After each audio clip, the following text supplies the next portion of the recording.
Welcome to the Security Foundation Study Guide. In this video, we will continue with Chapter 3, which talks about risk management, security controls, physical controls, and technical controls.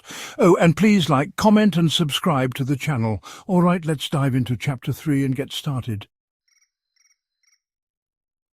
Security controls pertain to the physical, technical, and administrative mechanisms that act as safeguards or countermeasures prescribed for an information system to protect the confidentiality, integrity, and availability of the system and its information.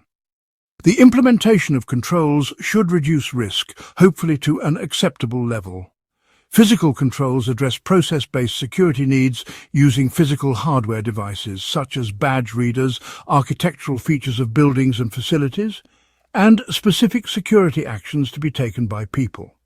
They typically provide ways of controlling, directing, or preventing the movement of people and equipment throughout a specific physical location, such as an office suite, factory, or other facility.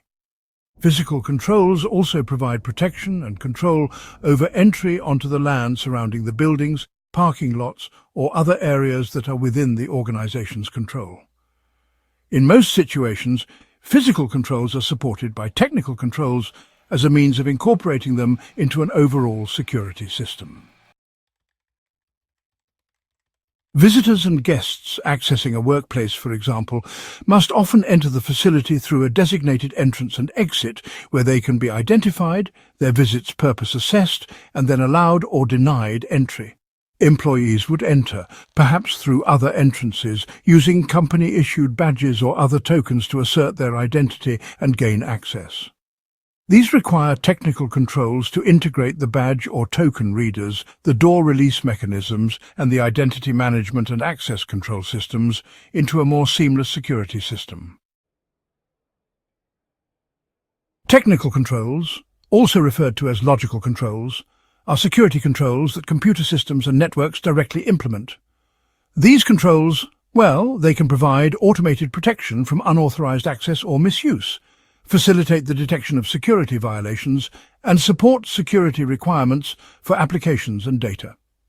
Technical controls can take the form of configuration settings or parameters stored as data, managed through a software graphical user interface, or even hardware settings adjusted with switches, jumper plugs, or other means.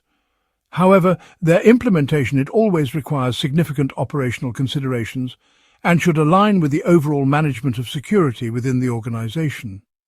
Many of these controls will be examined in greater detail as we explore them in later sections of this chapter and in subsequent chapters. Now let's talk about administrative controls. Administrative controls, also known as managerial controls, are directives, guidelines, or advisories aimed at the people within the organization. They provide frameworks, constraints, and standards for human behavior and should really cover the entire scope of the organization's activities, as well as its interactions with external parties and stakeholders.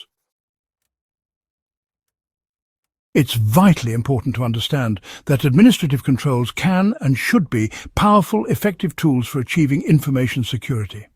Even the simplest security awareness policies can serve as an effective control, provided the organization fully implements them through systematic training and consistent practice.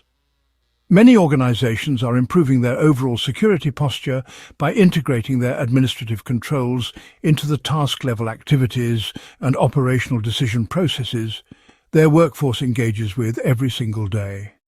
This can be achieved by offering these controls as in-context ready reference and advisory resources, or by directly linking them into training activities. These techniques, among others, help bring the policies to a more neutral level, moving them away from being solely within the purview of senior executives. This shift makes them immediate, practical, and operational on a daily and per-task basis.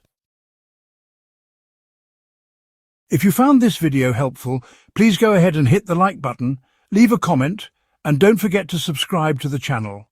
To watch more videos like this one, just click the rectangle in the middle of your screen. And to check out other videos from this channel, click the circle on the bottom right. Thank you for watching. Have a wonderful day, and we'll see you in the next one.